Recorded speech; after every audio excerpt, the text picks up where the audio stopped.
And I go back to my seat and I am livid. I'm furious, right? And if you think about it, what was I really mad about?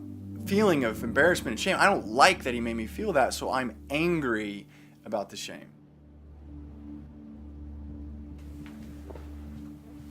All right. Jeez, I don't like my hair very much. I need a haircut, maybe even a beard cut. Not going there yet. Oh, jeez, can you imagine? Hi guys, welcome back to Deep Space. My name is Ben. For those of you who don't know me, I'm a licensed clinical professional counselor, and Deep Space is a place that I've created to just sort of take the things that I work on in my office and share them with the people in my life that I know and love, and with you. So this is for my clients, this is for my family and friends, and for anybody that's interested in stuff. So mostly about mental health and psychology and inner world, deep space within us. So thanks for joining me. Today we're going to be talking about something that comes up in my office quite a bit. We're going to be talking about anger.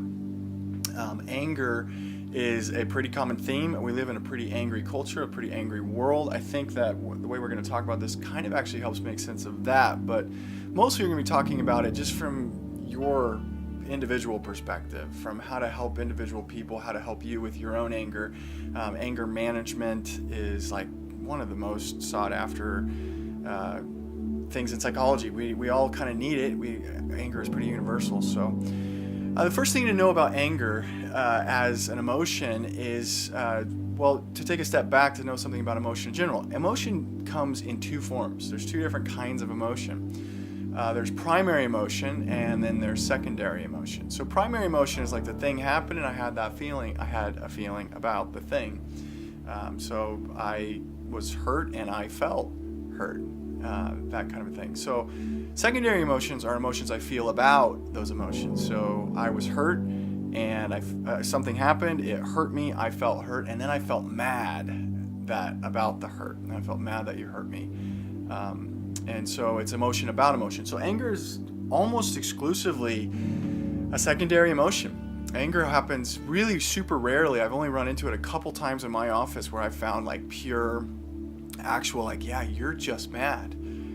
Most often anger is about another emotion. So, and you can test it. You can look at pretty much anything that makes you mad. Like I'll do it for myself. It's like, okay, things that make me mad. I am really angry when I get cut off in traffic. I don't like it. And if I look at that experience, okay, so I got cut off in traffic, car cut me off, didn't think about me. Really what it did, if I'm honest, is it scared me.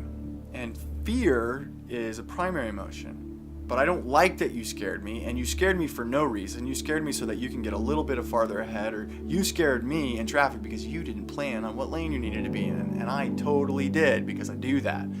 And so I don't like that you did that, and I don't like that you made me feel scared, so now I'm angry. I remember one time I was at a sub sandwich place. Actually, ironically, during the lunch break of a conference about primary and secondary emotion, so it's fresh in my mind, and I walk up to the counter at this sub place, and there's nobody in the whole place behind me in line when I walk in, but by the time I get up to do my sandwich and pay, there's like 30 people behind me. I don't know if like a bus pulled up or a business got out, something. There's a bunch of people. So I get up to the register, right, and I hand him my credit card, and dude swipes it, and I got my sandwich, my drink, it's like $7-8, swipes it. Sorry, sir, your card did not go through. Do you have another one? And I know my card's got plenty of room on it. It's a good card. It's not expired or anything like that. And so, but it's been happening a little bit, right? I got these little nicks on the magnetic strip. Hey, can you just swipe it again? Sure. Goes for it. Wait. I'm sorry, man. Do you have cash? And I'm looking at it. And I'm like, I know this is good. This is this frustrating thing. If you try it a couple of times, it usually works. This credit card's just worn down because I'm using it. And so by this point, like everybody in line behind me has stopped making sandwiches. The line's frozen, and like 30 people are just looking at me. So dude runs the numbers on my credit card, right? Types them all in, gets through all of it, and waits. Everybody's silent, looking at me. And he says, I'm sorry, dude, do you have cash? Dude, your card's not working. And so at that point, okay, I pull out my wallet, I look at what cash I've got. I'm flipping through it, and I'm like, I got $7, it's like $8.50. Can I take the drink? I start negotiating with this dude for my food. And he's just like, hey, just take it, just go. And he just gives me all of it and just takes my $7. And I go sit down and I go back to my seat and I am livid. I'm furious, right? And if you think about it, what was I really mad about, right? It took me an extra 3 minutes out of my day and I got a free drink. And I didn't lose much of anything. There was really nothing to be actually angry about. What there was I felt embarrassed. I felt ashamed. I felt a different emotion. I felt like I was trying to buy a sandwich and I couldn't afford a $7 sandwich. And I felt like I don't like that this guy made me feel that way in front of all these people trying to negotiate for, can I have the chips? That feeling of embarrassment and shame, I don't like that he made me feel that, so I'm angry about the shame, right? So you can do it for pretty much anything. For me, one of the ones that's the most common, if I'm just going to be real with you, is I can get really angry with my kids. They can get me going, and I don't mean I think I'm a pretty good dad. I'm not like abusive with my anger. I'm not like doing anything scary, but I'm pretty mad, and they're probably where I get the most angry. And the reason for that, I have the most feelings about them. So when they're messing with each other in a way that makes me worried about like what kind of a kid are they turning into, or what if they do that to their spouse someday. Or what if they do that at school, and what if they've got a problem and I get scared, or I get worried about who they're turning into, or what if this thing that they're doing is because I'm a bad dad, right? There's a lot of emotion in there. I would really like to be a good dad, and I really don't want to be a bad dad. And if I've got emotion stirring because they're messing around, all of a sudden they're like fighting with each other, and I'm like, you gotta stop, and I'm really angry. And going to places I don't want to go. It's because they're making me feel other things. So there's a reason for this. There's kind of support for this idea in neuroscience. What neuroscience shows us is that emotions are kind of like brain states. When we're in emotional states, we are lit up in a certain place inside of us, right? So anger is like a place, and sadness is a different place, and chill and grounded and at peace is another place. That's the place that we want to be. That's like home base. We have really common themes of emotion, and we go to those emotional places all the time. Whatever fires, wires. I think of it kind of like a city. Wherever the people go is where they build the really big roads. And the places where nobody goes are little dirt roads, if that. Right? So in our brains, if we're going to anger all the time, it's kind of like in the city of anger. There's a 12-lane highway that's built up because we got a lot of activity going in that place. Those pathways are really commonly used, and so they're really easy to fire up. We know right where to find them. When we go to a brain state, when we're in an emotion, it's up to us, like our job in that emotional state is to find our way back from that brain state back into chill, into grounded, into peace, into stable, into ourselves. If we're going from anger to balanced, anger to ourselves again, a lot, we know our way back from there pretty well. It's a lot harder to do that with, say, sadness, right? Like to go from sadness to but I feel okay is a harder pathway. It's a less common one. We use it much less. And so what we'll often do is we'll take sadness, and we're in that brain state, and we don't know our way back from that brain state, but we do know our way back from angry. So we go from sadness and we look at what made us sad, and that shouldn't have happened, and whose fault is this? And we get angry instead of sad, and then we know our way back from angry to chill. Kind of like if you move to a new city and you don't know your way to your house very well because it's back in all these neighborhoods, but you do know your way from the mall to your house. I'll go to the mall so I can find my way home.